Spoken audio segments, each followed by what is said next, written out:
Hello 大家，歡迎來到我的頻道，喜歡我的視頻的可以點讚加訂閱我。我平時總愛和身邊姐妹聊感情裏那些沒法對外人說的心裏話，最近總聽見不少男生吐槽一件事，明明平時看着矜持內斂、分寸感很強的女生，自己主動提出更進一步的親密關係時，很少會被直接回絕。很多人想當然覺得女生答應親密就是隨便，拒絕才是守住底線。可經7個姐妹深聊過後，我才明白，女生不拒絕從來都不是一時興起，背後藏着數不清的心事、委屈與考量。今天我就以自己的視角，把她們毫無保留說給我的真心話完整講出來，沒有空洞雞湯，全是成年人感情裏最現實的一面。先說第一位跟我交心的大姐，她已經結婚10幾年，日子看着體面完整，來歷早就空了。她和丈夫是經人介紹認識，婚前沒許多年，可隨着年歲增長，兩個人三觀、生活習慣、處事態度完全相悖。大姐要強上進，拼了命工作，想減輕家裏經濟壓力，早日還清負債，給家人安穩生活。她丈夫卻安於現狀，凡事得過且過，從不會為往後的生活做規劃，家裏大小事無一概不上心。長年累月積存的矛盾，讓夫妻倆徹底斷了溝通，在家分房居住，平日理零交流，更別提親密相處。住在同一屋檐下，卻比陌生人還要疏痴。外人都羨慕她家庭完整，只有她清楚自己守着一段沒有溫度的空殼婚姻。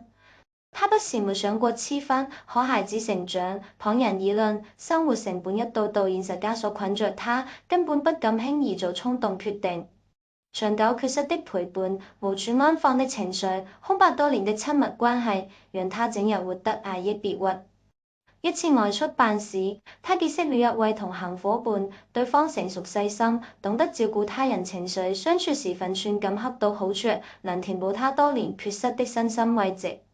大姐心裏看得透亮，對方也只是想找短暫情緒寄託，並不會投入真心長途相伴，但她一點不覺得吃虧。她跟我說，成年人之間的親密很多時候就是各取所需，婚姻裏得不到的溫柔與心動，只能在外悄悄彌補，這是很多被困在婚姻裏的中年女性無法對外言說的無奈。第二個跟我聊的姑娘年紀不大，心思卻格外清醒現實，早早看透了人情往來裏的利弊權衡。她從事競爭激烈的行業，一次工作對接認識了業內手握大量資源、人脈廣闊的高層前輩。私下交流一段時間，兩人相處氛圍輕鬆融洽。沒過多久，對方就提出了更進一步的親密要求，她沒有絲毫猶豫便答應了。身邊不少朋友知道後，都勸她不值得，說她太過隨便，可她心裏比誰都拎得清。她從沒想過和對方發展成穩定伴侶、組建家庭，她想要的是對方手裏能助推事業的資源、渠道和行業機會。發生這段交集之後，前輩確實給她介紹了許多優質合作資源，幫她避開無數行業彎路。短短一段時間，事業就有了肉眼可見的提升。她坦言自己外形條件不差，既然想要借力往上走，與其委屈自己遷就平庸之人，不如選擇能給自己帶來實際幫助的人。看似妥協退讓的親密，其實是她反覆權衡利弊之後做出的現實選擇。不是所有女生不拒絕都帶着利益考量。第三個姐妹願意交付全部，純粹是因為滿心滿眼的深愛。她從前受過很重的情傷，前任的冷暴力與背叛讓她極度自卑，封閉內心，不敢再觸碰感情，總害怕再次被辜負、被消耗。直到現在的男友出現，像一束光照進她灰暗的生活。她脾氣敏感，容易情緒化，越是內鑽牛角尖陷入自我內耗，可男友從不會挑剔她的缺點，反而覺得她真實可愛。每次她陷入糾結難過，對方都會放下手頭事情，耐心傾聽，溫柔開導，從來不會敷衍應付。日復一的包容、偏愛與堅定不移的選擇，慢慢治療她長久以來的自卑，幫她重新找回自信。兩個人雙向奔赴，彼此珍惜，給足對方滿滿的安全感，是對方最堅實的依靠。所以當男友提出親密請求時，她沒有半點遲疑就答應了。在他心裏，真心相愛的兩個人，身心相融是順其自然的事情。只有心裏篤定對方的愛意，才敢毫無保留地交出自己。這份不拒絕是100%的信任，是藏不住的深愛。第四位姐姐性格灑脫通透，看待感情從不會扭捏表情，一直秉持活在當下的想法。她常跟我說，成年人的愛情從來不是靠幾句甜言蜜語就能支取，真正的喜歡是身心相融，雙向奔赴。兩個人互相愛慕，情投意合，親密相處本就是拉近彼此距離，升溫感情最自然的方式，無必要故作矜持刻意迴避。如今大家的戀愛觀念早就不一樣，婚前深度磨合，坦誠相處已經是常態，空洞的情話遠不如實實在的陪伴與親密貼合，能讓兩顆心靠得更近，感情根基更加穩固。他和男友感情穩定，雙方家裏都認可彼此，只差合括時機辦理婚禮手續。他總不會為還沒發生的未來過度焦慮糾結，世事無常，誰都無法預判，不如珍惜眼前人，彼此陪伴，雙向快樂就足夠。認真愛過，好好相守，不給自己留下遺憾，就是對待一段感情最好的態度。因此面對男友的親密請求，他坦然接受，隨心去愛。第五個姑娘性子柔軟心軟，在感情裡格外低微敏感，極度缺乏安全感。她不拒絕，從來不是心甘情願，只是滿心害怕失去，只能委屈自己討好對方。當在一起時，男友溫柔體貼，時時遷就包容，把她寵得無憂無慮，她毫無保留投入全部真心，徹底淪陷在這段感情裡。可新鮮感褪去後，對方熱情一點點消散，對待他的態度也漸冷淡敷衍。可他早已習慣對方曾經的偏愛，深陷其中根本沒辦法抽身，哪怕感情早已變味，對方態度冷漠，他依舊捨不得放手。為了留住這段感情，留住自己在乎的人，他變得小心翼翼，凡事百般遷就，不管男友提出什麼樣的要求，他都不敢反駁，不敢拒絕。就算面對親密請求時，自己內心別扭，萬般不情願，也只能咬牙妥協順從。他總暗自擔心，只要自己一次拒絕，對方就會生氣疏遠，最後乾脆轉身刺開。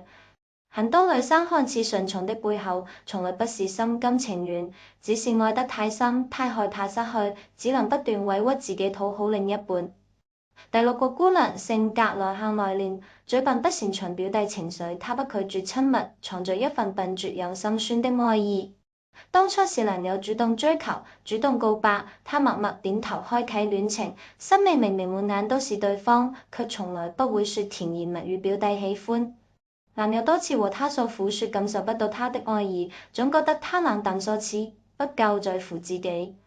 他心裏又着急又委屈，可天生不善言辭，不知道該怎樣開口解釋自己的真心。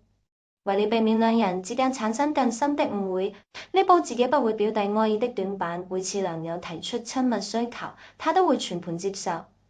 他單純地認為，嘴上說不出溫柔情話，那就用陪伴和親密證明自己的真心。他特別害怕一旦拒絕，本就存在隔閡的感情會徹底崩塌，讓對方徹底誤解自己的心意。這份順從之下，藏着太多難以言說的委屈，還有笨拙卻真摯的喜歡。最後一重心態，也是很多女生最容易踩坑的情況，心存僥倖，以為親密就能穩住曖昧，換來正式名分。